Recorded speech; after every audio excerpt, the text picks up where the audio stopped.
Good day to you, my grade 12 learners. Welcome to today's mathematical literacy lesson. My name is Bernard Donko. This lesson is brought to you by the Northern Cape Department of Education in collaboration with Pagama Research and Development. So today we want to look at revising. We are finally here.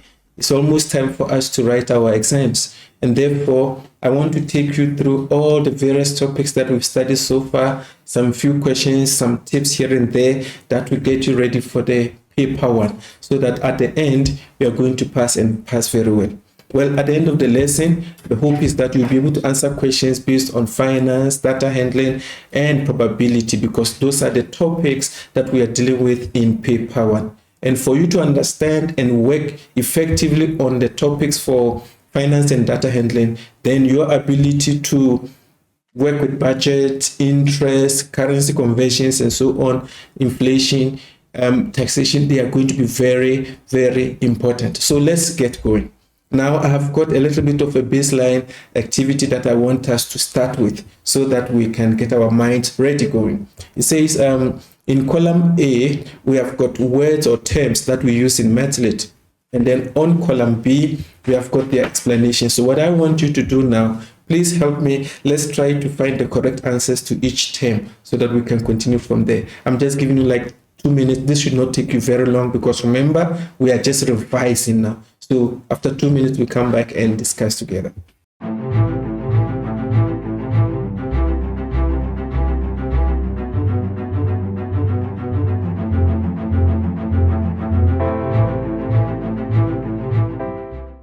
All right, welcome learners. So the first one says break-even point.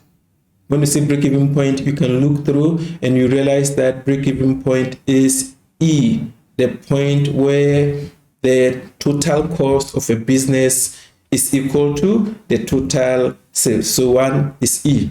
Mean, we are talking of the sum. That's D, so you are adding everything. Number 3, variable expense. Variable, it changes. So we are looking for expenses that change. It means we are looking at what? Expenses that change over time or from week or month to the next. Then we are going to tariff. When you say tariff, what is it? We are talking of the rate B charged for a service rendered. So these ones, we are doing them because we know in our examinations, they usually ask you to explain or define some of them.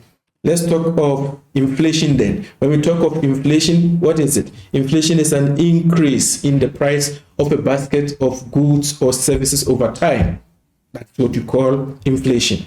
And then the last one is salary. So salary is the amount of money paid for a work that you do. And usually it is on a monthly basis. The moment the money is going to week or 2 weeks or fortnightly basis, we are talking of as what? A wage. So let's go to the next point then. Now, let's get some few exam tips for our paper one. You do know that the question paper is structured as paper 1, paper 2, and paper 1, we are asked questions on finance, data handling, and probability. Finance will take plus minus 90 marks, data handling about 53 marks, and probability will make up the rest of marks. At the end, you are supposed to write this paper in a time of 3 hours. And then you are going to get a mark of 150. So what we are doing here now is to look at all the topics that are there so that we can be able to prepare effectively.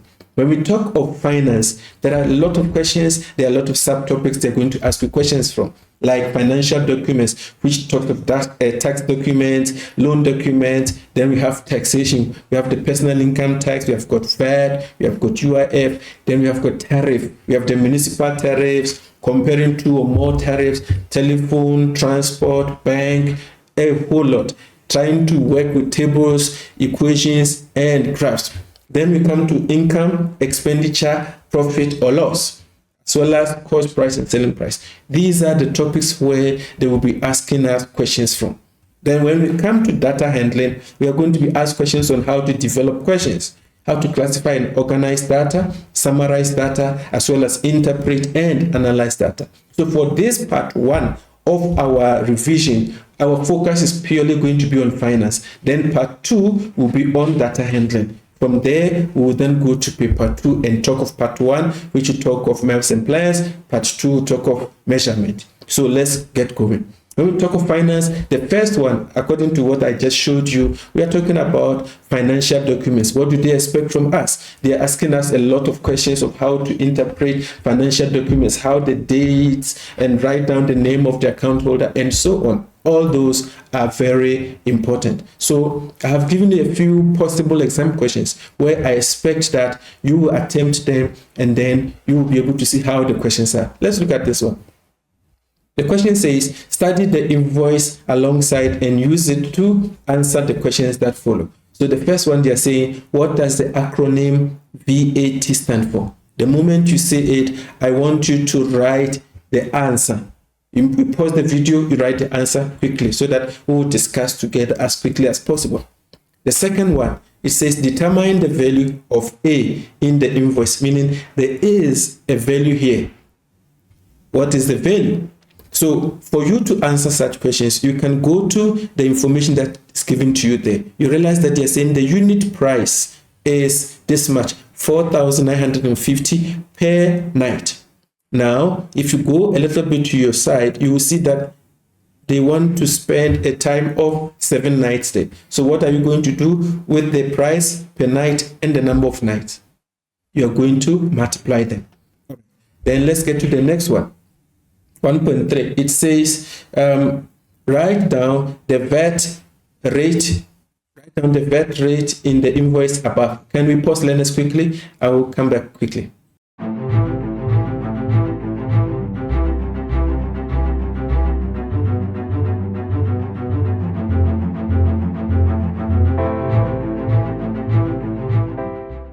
So I was saying, the next question says, write down the VAT rate in the invoice above. VAT rate. So they are not saying calculate. Okay. When they say calculate, it means you have to put values together and try to get the answer. This one, they are saying, write down the VAT rate. What is the rate which is used to calculate VAT? So you go into the information given to you there, you will see VAT is calculated at 15%. What about the next one? Now look at it. It says calculate. Let me go back to the first one. You see, the first one says write down. So write down, we are saying the answer is there. Just look for it and write. Write down what the VAT rate. So how do you know it's the VAT rate? They're asking what is the percentage which we use to calculate VAT. You just look at that and then you write. But then this one says you must calculate it. So calculate it means that you have to know what is the subtotal, how much is everything, so that you can be able to work out the VAT that you need to add on top. Now, the next one says, write as a simplified ratio the price of conference setup and refreshment. So, what is conference setup and refreshment? This one. To the subtotal.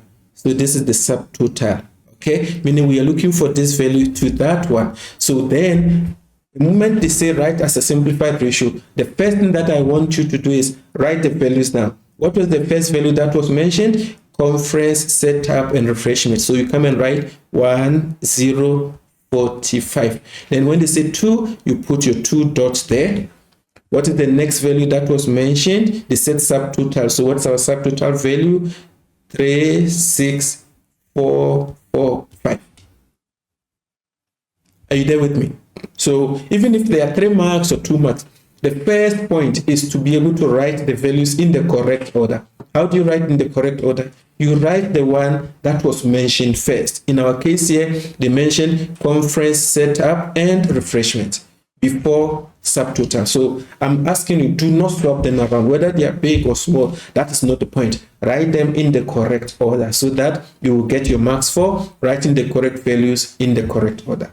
Then, because it's a simplified ratio, you can look at the last figures. You see, both of the values are ending with a 5. So actually, you can divide both sides by that value. If they were not ending with a 5, we'll use another approach, like even here. Can you see they both end with 45 or 45? We can still use 45, but we are looking at, first start with the last number. You will see the last number ends with a 5 because both of them end with a 5. We can actually divide by 5 to get our answer. So now let's go to the next one. Now we are refilling the answers. The first one, they were asking us to write the full acronym for VAT, which is what? Value added tax. The next one, they wanted us to calculate or determine the value of A. So like I was saying we are spending 7 nights there. Every night is 4,950. So we just multiply them. Or because they have given us the subtotal, what we can do is to subtract all the remaining other values. Whatever is left is the value of A. The next one will be determine the value of A, which we've done. It says write down the VAT rate. So we realize that the VAT rate is what? 15%. What's our VAT rate? It is 15%. Now, they're asking us to calculate the VAT amount due on this invoice. If the total is 36,445, we know the VAT rate is what? 15%. So 15% of 36,445. So you will be saying 15 over 100 times 36,445. You can start with the 15%, or in this case, what I've shown you on the screen. It doesn't matter. It will not change the answer. So be prepared to know that you are going to answer such questions. Then, as a simplified ratio, you see here, as I was saying. So how do we get these values? We divide both sides by 5. That's how you get this. On your left side, 209. On your other side, 7,289. Those are some few questions on financial documents. So now let's talk of income, expenditure, profit or loss. What we are doing is to go topic by topic for the finance so that we know every section is covered. That way you are ready for the examination. For you to do well in the financial documents as well as income expenditure statements, here you have to be able to classify items as income or expenditure, as it profit or not. You'll be able to show how the total income was calculated. Then you should also remember that whenever we talk of expenditure, it is the money being spent or the money going out of the business or the household. Okay, and then you should know that there are 3 types of expenses. We have the fixed expense, variable expense, and occasional or unforeseen expenses. Do not forget that. We will have some few questions on them. Let's look at budget versus income and expenditure statement.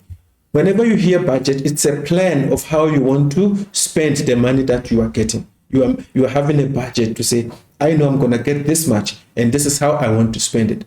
Then it gets to a point where you actually spend the item. Once you spend it, that's what we call income and expenditure statement. So you can have your budget, good, but how do you want to spend it? You spend it according to your plan. So if your budget is, let's say, 20,000, the 20,000 you want to spend it on various items. Am I correct? But then when it comes to you actually spending, let's say you budgeted 2,000 for item A.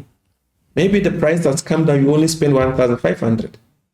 The moment it happens like that, once you spend it, we call it what? Income and expenditure statement. So let's look at an example here. You see that on the left side, we have our salary is going to be 16,000. We can get a commission of 10,000. When you hear commission, we are talking of being able to sell an item to be paid part of the item. Like, for example, somebody is selling, let's say, laptops. So every laptop, let's say, is 5,000, but every time you manage to sell the laptop for 5,000, the company that you are selling for gives you maybe 500 rand back. So your commission is what? 500. And the laptop is what? 5,000. So the more laptops you sell, the more commission you get. Does it make sense to you? So you sell the item, then they pay you back. If you don't sell the item, you don't get anything back. So on the left side, we have our items that we are budgeting for, like rent, insurance, medical aid, and so on.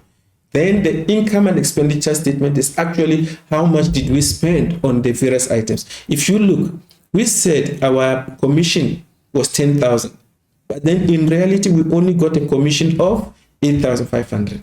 So you can have the budget, But the income and expenditure statement will tell us exactly how much you got or how you spent the money. Let's look at some few example possible questions. The table below shows a budget for a typical South African household. Number 1.1, calculate the percentage of the total budget spent on food. So look at the point here. As you read, you will be getting your answers. Look at the first one. We want percentage. So make a line like this and put a times, and then write here 100. So there's going to be something up here and something down there. The one that goes up is the first item that they mentioned. So in our work, it says calculate the percentage of the total budget spent on food. So they want us to put the value for food here. How much did we spend for food? We spent 2,327 rand and 17 cents. So it's going to be here 2,327.17. 2,327.17, and then the total. So definitely the total has to come down as the denominator. We'll put the total here. What's our total? Here is our total. So as you read, you will be getting the answers. I want you to pay attention, go slowly, try to understand what you are reading. It's better to have maybe 2-3 pages that you have managed to answer it completely than to rush through, but then you are not getting any mark. We want you to pass. We want you to do very well. So never forget that. Let's look at 1.2. The transport costs for transport to work and transport to school are in a ratio 28:15. Calculate the value of A, which is the cost of transport to work. So they have given us transport cost for transport to work. This is transport to work. And then transport to school. Are you following my learners? So we have got these two values. They are saying they are in a ratio of 28:15. How does that work? How do we find the value of A? So it means they are saying A represents 28 and then B represents 15. So we must find A. Let's work it out and then we come back. So now let's go to the next one then. Remember, the question said we should calculate the percentage of food items spent on food. Here, 2,327, and then this is our total. Because they say percentage, always multiply by 100, not 100%. The percent is the unit. That's why you see it here. So you don't say times 100%. That will end up giving you like over 100. Then you get a very small answer. So our answer is 30,42. If the examiner doesn't say anything, leave your answer to 1 decimal place or 2 decimal places. Are we together? In finance, if they don't say round it to this value, or rather leave it to 1 or 2 decimal places, you are much safer that way. So let's look at 1.2. It says we should write the value of A. So this is how we do it. Now, our total is 7,649.89. So what do? We subtract all the remaining values, meaning we are left with what? 1,720.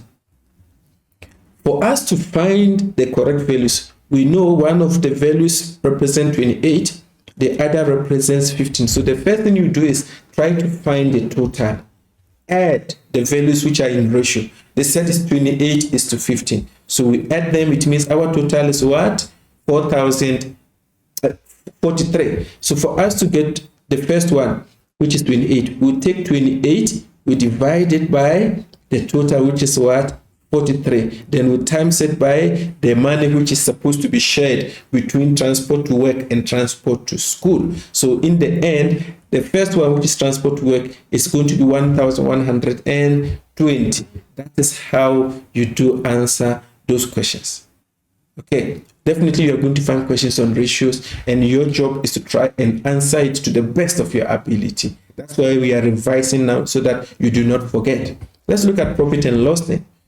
Profit is when your income is bigger than your expenses. When you get a loss, it means that your expense is bigger than your income. But then you get to a point where your profit, your income and your expense are the same.